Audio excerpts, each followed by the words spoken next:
আপনি কি জানেন, মৃত্যুর পর মানুষ সবচেয়ে বেশি ভয় পায় না ব্যথাকে, ভয় পায় এই প্রশ্নটা শুনে, এখন আমি কোথায়? আজকের এই ভিডিওটা শেষ না করলে আপনি কখনো বুঝতেই পারবেন না মৃত্যুর পর প্রথম 10 মিনিটে মানুষের সাথে কি ঘটে। একটু মনোযোগ দিন, কারণ এটা গল্প না, এটা আপনার ভবিষ্যৎ।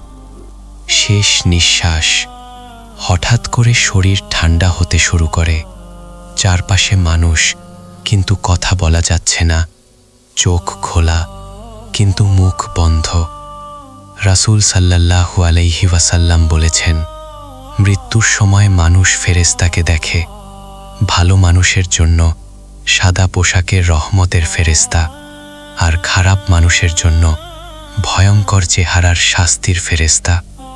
ঠিক তখনই মানুষ বুঝতে পারে, আমি মারা যাচ্ছি। রূহ বের হওয়ার মুহূর্ত।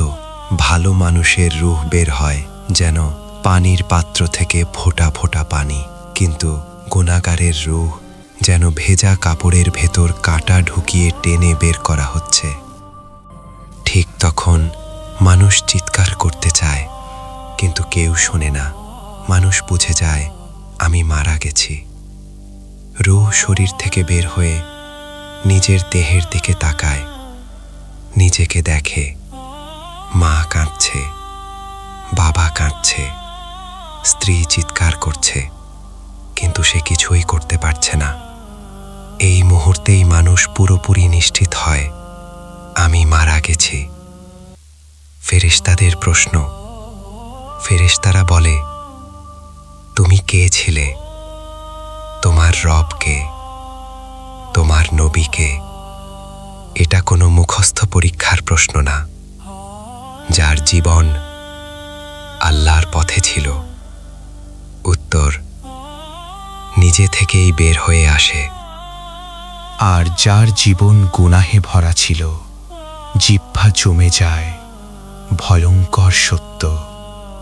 এই সময় মানুষ একটাই কথা বলতে চায়, হে আল্লাহ, আমাকে আবার দুনিয়ায় পাঠাও। কিন্তু তখন বলা হয়, সময় শেষ। আজ যেই নামাজটা আপনি দেরি করছেন, আজ যেই তওবা আপনি কাল বলছেন, সেদিন আর কোনো কাল থাকবে না। এখনো সময় আছে। এই ভিডিও দেখছেন মানে আপনি এখনো জীবিত। আপনার নামাজ এখনো কবুল হতে পারে। আপনার চোখের পানি এখনো আল্লাহ দেখছেন।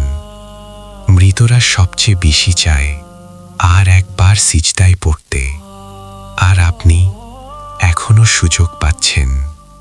বন্ধু, এই ভিডিওটা ভয় দেখানোর জন্য না, এই ভিডিওটা বাঁচানোর জন্য।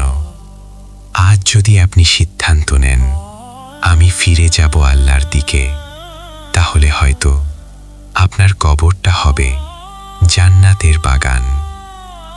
আল্লাহ আমাদের সবাইকে ভালো শেষ দান করুন, আমিন।